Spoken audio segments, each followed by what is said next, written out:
Hello everyone, কেমন আছো সবাই? আশা করব সবাই ভালো আছো। আজকে সুইজারল্যান্ডে আমাদের তৃতীয় দিন। আর আজকে আমাদের ডেস্টিনেশন হলো জাংফ্রুজক বা ইয়াংফ্রুজক, যেটাই তোমরা বলো। আর এটা হলো ইউরোপের একদম টপ পয়েন্ট। তো আমরা এখন ট্রেনে করে এটার উদ্দেশ্যেই পাড়ি দিয়েছি।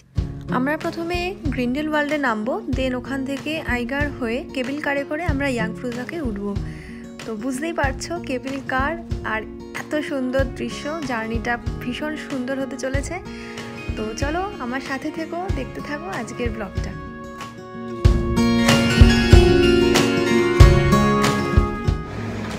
সো আজকে হচ্ছে সুইজারল্যান্ডে আমাদের থার্ড ডে। আমরা এখন জাংফ্রুতে যাচ্ছি, সুইজারল্যান্ডে এটা টপ একদম। তো আমরা কেবিল কারে উঠে গেছি। হ্যাঁ, টপ অফ ইউরোপ, ইয়েস। তো আমরা কেবিল কারে এখন উঠে গেছি, তো যাচ্ছি আমি সামনে ভিউটা।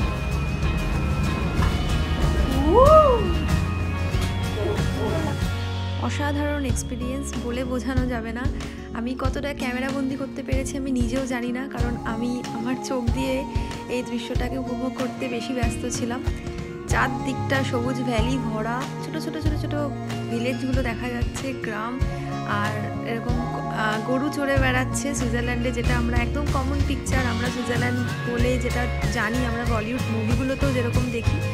তো একদম এক্স্যাক্টলি ওর থেকে মানে আরও বেশি সুন্দর কি কম নয়, এরকম একটা ফিলিংস পুরো।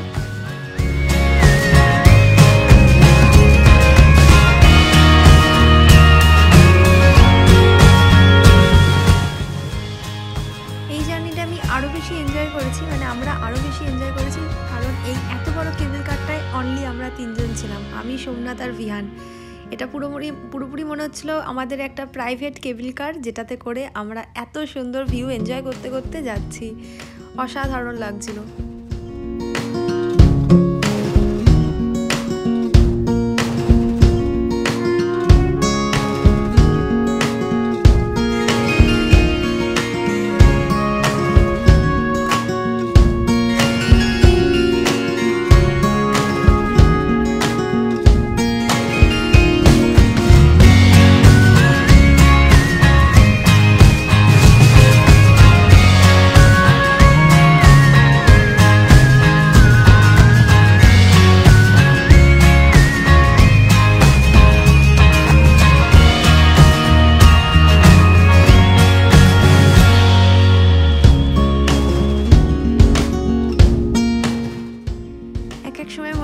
পুরো মেঘের রাজ্যে বিরাজ করছি, চারপাশে শুধু মেঘ ভেসে বেড়াচ্ছে, আর নিচে তাকালে হচ্ছে একদম সবুজ গ্রিনারি।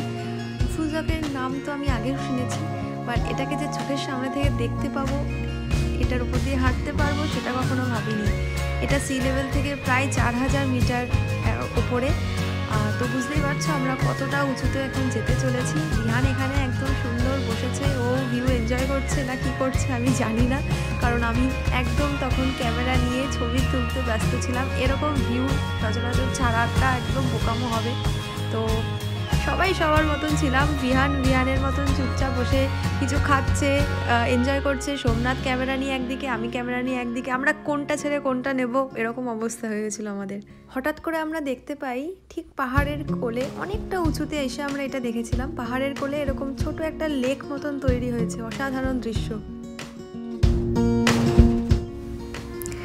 তো আমরা এরপর এই কেবল কারে করে ইজারগ্লেসচার এই রেলওয়ে স্টেশনে নামলাম, এবং এখান থেকে আমরা এরপর কগহুইল ট্রেনে করে সোজা ইয়াংফ্রুজকে যাচ্ছি।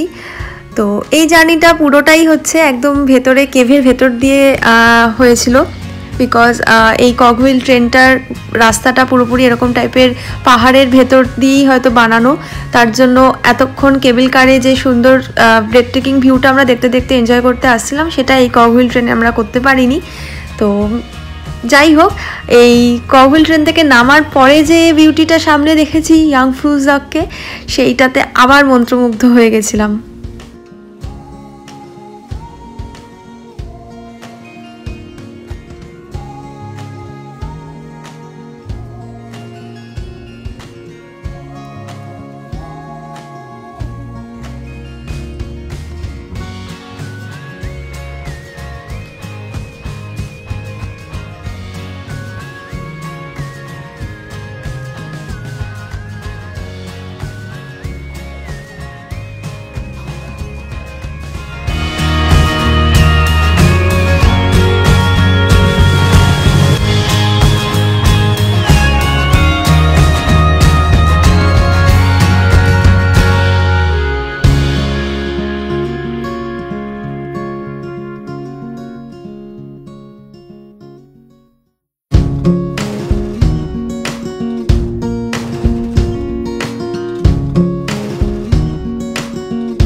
Jungfrau-Joch, the top of Europe. You can see.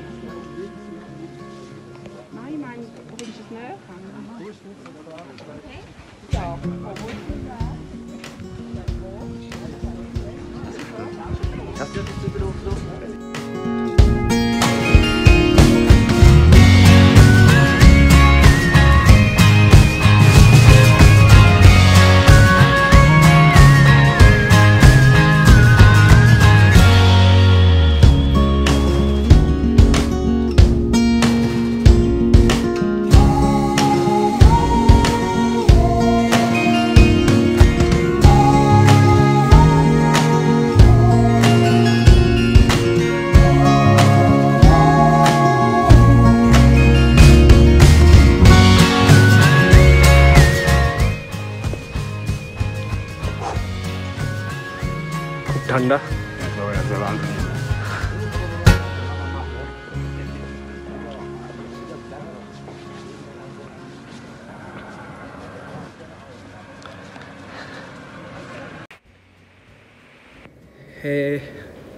আমরা এখন জংফ্রু-জখ এর রিজনে আছি। এইটা আমাদের অনেক দিনকার ইচ্ছে ছিল যে এই বলিউড রেস্টুরেন্টে আমরা at least to buffet a try korbo, but unfortunately it closed, I think, due to this COVID situation.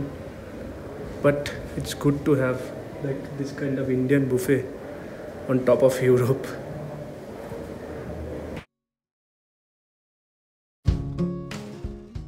Finally বরফের রাস্তায় বেরিয়ে পড়লাম। এতক্ষণ আমরা ওপর থেকে ভিউটা এনজয় করছিলাম, অসাধারণ, চারদিক পুরো সাদা বরফে ঢাকা, বাট আর পারলাম না। তো আমি একাই বেরিয়েছি, কারণ বিহানকে নিয়ে সোমনাথ জাস্ট ভেতরে আমার জন্য ওয়েট করছে। বিহানকে নিয়ে বেরোনোটা আমাদের ঠিক মনে হয়নি, ঠান্ডা ছিল, বিহানের শরীরটা অতটা ভালো ছিল না। তো আমি জাস্ট বেরিয়েছি, একটু ভিডিও করব, একটু হাঁটবো, একটু এনজয় করব, তারপর আমি গেলে সোমনাথ আবার আসবে। তো এটা দেখতেই পাচ্ছ, এটা হচ্ছে পুরোপুরি একটা ওপেন স্পেস। এখান দিয়ে হচ্ছে এরকম টাইপের রাস্তা চলে গেছে। এটা একটা মানে ওয়াকিং একটা ওয়ে, তো লোকজন হেঁটে এখান দিয়ে অনেক দূর যেতে পারবে। আর এখানে যে আইস কেভ, দেন গ্লেসিয়ার, এই টাইপের জিনিসগুলোও এখানে সব আছে। তো আমরা সব জায়গাগুলো কভার করতে পারিনি, ভিডিও করে উঠতে পারিনি, তো যতটুকু পেরেছি তোমাদের সঙ্গে শেয়ার করছি। প্রচণ্ড মজা হচ্ছে।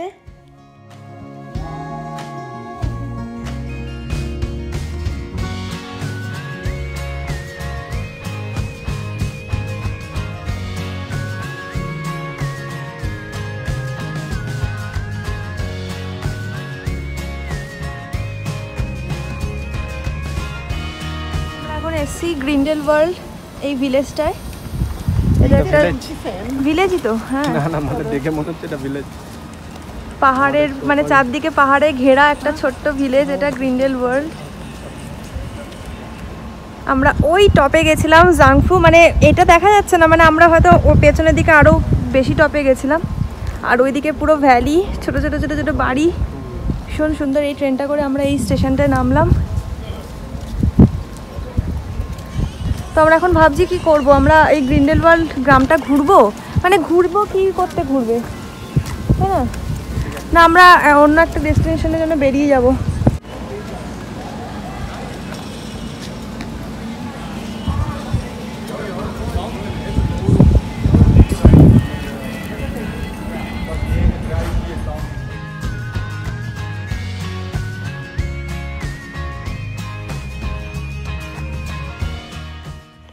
আমাদের নেক্সট ডেস্টিনেশন হলো লটারব্রুনেন। লটারব্রুনেন সুইজারল্যান্ডের একটা খুব সুন্দর ভিলেজ, চারদিকে পাহাড়ে ঘেরা, এতে অনেকগুলো ফলসও আছে। তো আমরা আগে লটারব্রুনেন যাব, দেন আমরা ওখান থেকে শামেলবার্গ এই ফলসটায় যাব, শামেলব্যাক ফলস। লটারব্রুনেনে অনেক ফলস রয়েছে, তো আমরা ঠিক করেছি আজকের জন্য ওই শামেলবার্গ ফলসটাই আমরা দেখব। তো আমরা সেই উদ্দেশ্যে এখন পাড়ি দিয়েছি। আর ট্রেনে যেতে যেতে দেখো কি মনোরম এই দৃশ্যটা দেখা যাচ্ছে।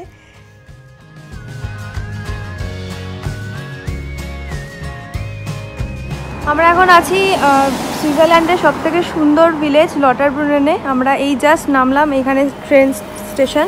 এখান থেকে নেমে আমরা এবার বাস ধরবো, আমরা এখান থেকে ফলস দেখতে যাব।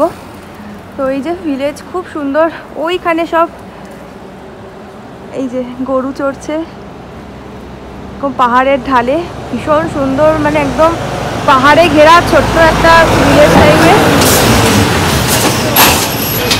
এখান থেকেই সমস্ত মুরেন, বেনগেন, দেন আরও স্কিলফ্রন বিভিন্ন জায়গায় কেবিল কারগুলো এখান থেকেই ছাড়ে।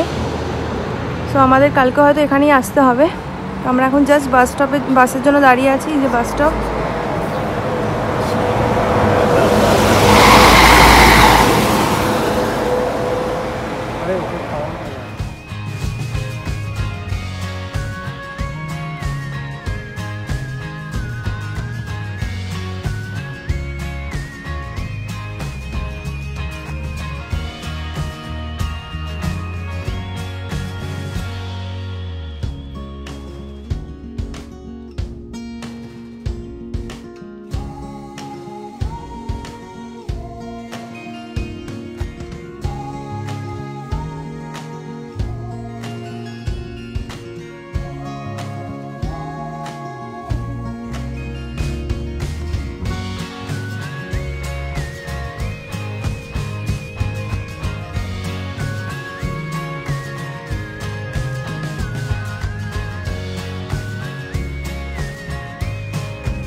আমরা এখন এসেছি ট্রামেল ব্যাক ফলসে। এটা লটার ব্রুনেন থেকে বাসে করে একটু আসতে হলো। এবার আমরা হেঁটে হেঁটে যাচ্ছি ফলসটা দেখবো বলে। আমি ব্যাক ক্যামেরা অন করে দেখাচ্ছি। তো ফলসেরই মনে হয় জল, এই যে এই রাস্তা দিয়ে এখন যেতে হচ্ছে।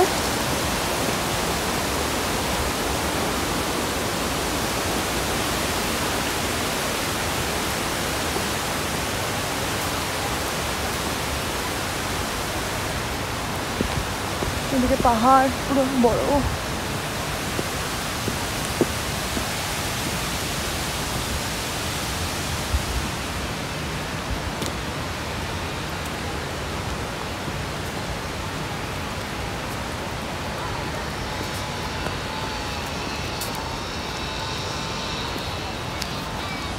ফলসগুলো এন্ট্রি করার আগে আমরা জানতে পারি 6 বছরের নিচে বাচ্চা এখানে অ্যালাউড নয়, কারণ তাদের অনেকটা উঁচুতে উঠতে হবে, অনেকটা হাইকিং রয়েছে।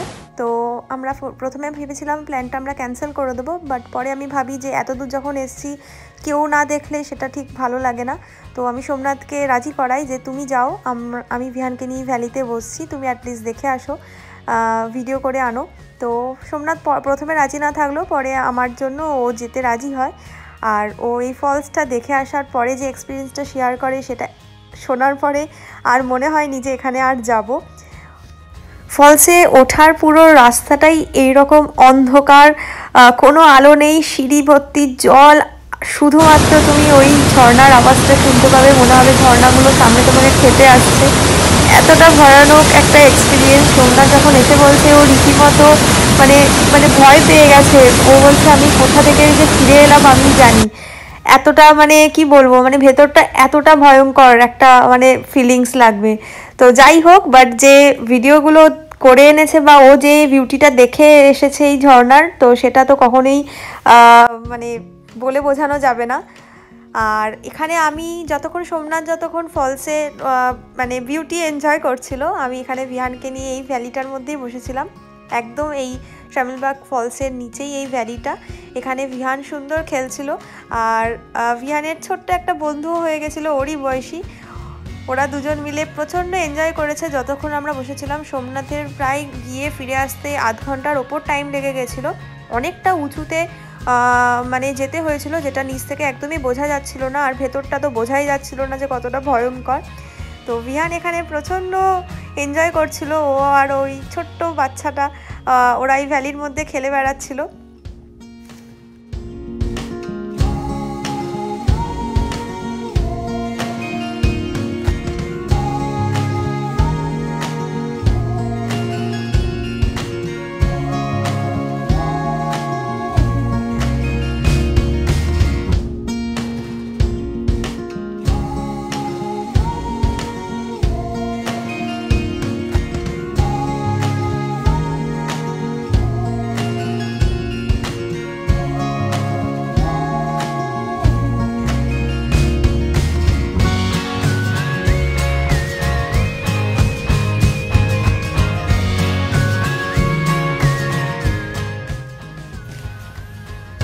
আজকে আমরা এই দুটো জায়গায় কভার করেছি, আর আমরা কোথাও যাইনি।